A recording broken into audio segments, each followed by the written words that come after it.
Hi everyone. In today's lesson, we're going to talk about limits from tables. So let's just talk about a limit graphically, right? So say I have this graph right here, which happens to be the equation of this, and I want to find the limit as x approaches 3 from the left. We're just going to go straight to the graph, and we're going to say, okay, from the left, the limit is 5. And then the next one, part B, says from the right. So from the right, the limit is also 5. So that means the limit as a whole, as x approaches 3, is also 5. Now, in order to find the f of 3 value, we have to look for a closed circle. So when x is 3, do we have a closed circle anywhere? No, we definitely don't. So therefore, because there's only this hole here, we say f of 3 is undefined. Now, we're going to move away from graphs and we're going to go to tables. So I want you to pretend like the graph in part A doesn't exist anymore, and all I did was give you this table. Now, this table happens to be the table of values that correspond with this function, which is this graph. So I just want to show you how it's going to be the same. So again, pretending the graph wasn't there at all, right? And we're just saying, okay, as the limit as x approaches 3 from the left. So here are your numbers in numerical order as x increases. So obviously this is the left side and this is the right side. So as x approaches 3 from the left, we're going in towards this way. What is happening to the y values? 4.9, 4.99, 4.999, and getting bigger and bigger, but it looks like it's approaching 5. So it's safe to say that this side approaches 5.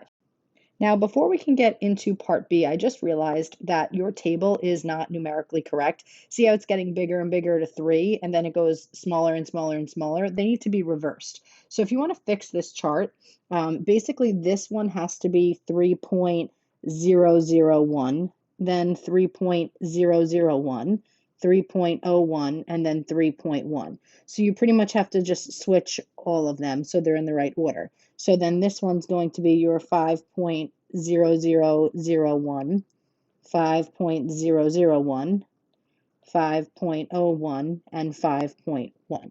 Okay, so now we're ready to answer part B. So the limit as x approaches 3 from the right. So from the right, we're going to go in this way, similarly to we did the left side. So what's happening to the y values? 5.1, 5.01, 5.001, 5.0001. They're getting smaller and smaller and smaller, but still looks like they're approaching 5. So it's safe to say that part B is also 5. And then obviously if the limit from the left equals the limit from the right, then the limit as x approaches 3 as a whole is also the same. And if you want to find f of 3 from a table, you just look. When x is 3, what is y? It tells you, undefined. And that's it. Let's see if we can do another example. Okay, so example number 2. Use the table below to find the following limits. So we want to find the limit as x approaches -5 from the left. So again, we're going to go left side and then the right side. So here's the left side, here is the right side. So the limit as x approaches 5 from the left looks like the numbers are getting from 6.0400400046. Like it looks like it's getting closer and closer to 6. They're decreasing and getting down to 6. So safe to say this is 6. Now let's take a look as x approaches -5 from the right. So as we're coming from the right, what's happening?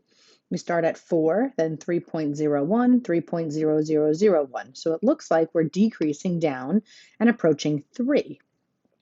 So it's safe to say that the limit as x approaches -5 from the right is 3. Therefore, these two limits, the limit from the left and the limit from the right, are equal. That means the limit as a whole does not exist. And if we want to find the value of the function at x equals -5, we're just going to look at the table. When x is -5, y is 6. So therefore, f of -5 is 6. Now I know this may be complicated to see without a visual. So let's try to put this into a nice little sketch so you can really understand what's happening here. So let's just draw a quick XY axis. And we want to see what's happening around x equals -5. And it looks like the left-hand side of the graph is approaching 6. So let's put maybe 6 up here. And the left-hand side is approaching this value, let's say 6. It doesn't matter really what the graph looks like, but it's approaching 6. Now we have to pay close attention to how we end this. Is this going to be a closed circle or an open circle? Well, we have to look at x equals -5. So when x is -5, it says that the y value is in fact 6. So we can go ahead and put a closed circle here. And now let's look at the left side. So the right side of the graph. The right side of the graph looks like it's approaching 3. Now we know that this should be a open circle at 3 because if it was a closed circle, then the graph would be not a function anymore, right? It would be 2 points and it would fail the vertical line test. So the graph coming in from the right side should approach 3 at that open circle. But what's happening, you can see the limit from the left and the limit from the right are not equal. Why? Because they're not at the same spot, right? They're not meeting at the same value. So the limit from the left is 6, limit from the right is 3. And the value of the function f of -5 is 6. That's where we're looking for our closed circle. All right, let's take a look at another example. Okay, so example number 3. Again, using the table, no graph, evaluate these few limits. So we want to find the limit as x approaches 6 from the left, the right, the whole, and then evaluate the function. So let's say the limit from the left, we'll put left over here, we'll put right over here. So as x approaches 6 from the left, what is happening to the y values? 4.19, 4.18, and then at 6, it's 0.2.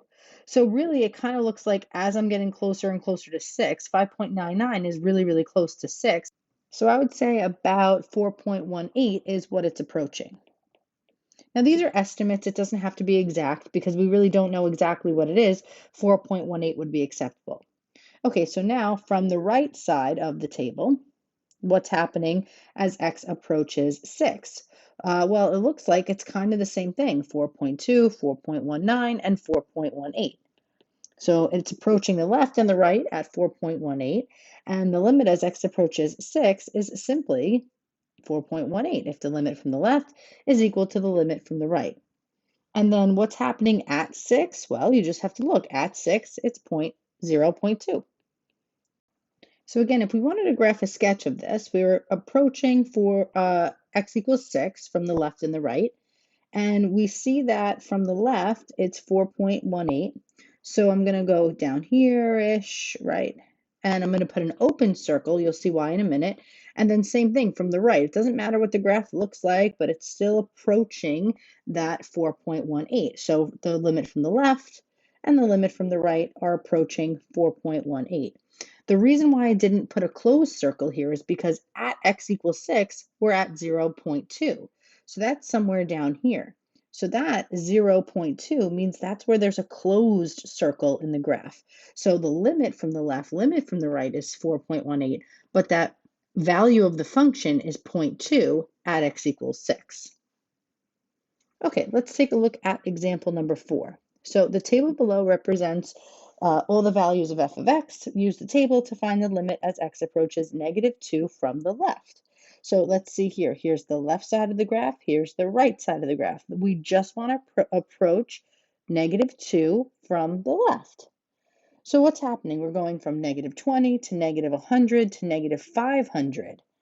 Well, it looks like these values are getting increasingly large or smaller, really. The graph is actually going from -20 to -100 to -500. So to me, this almost is like a vertical asymptote, right? So a picture of something like this, when x is -2, if this is the left side of the graph, it's kind of like maybe doing something like this, right? It's going down.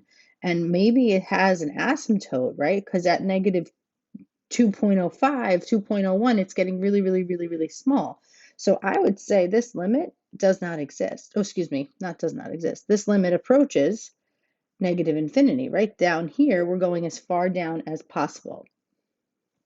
Okay, so these are just a couple of examples. We did one with infinity, we did one with doesn't exist, we did a whole bunch. So let's see for homework if you guys could try these two problems on your own. And we'll start class tomorrow by going over these two. All right, have a good night.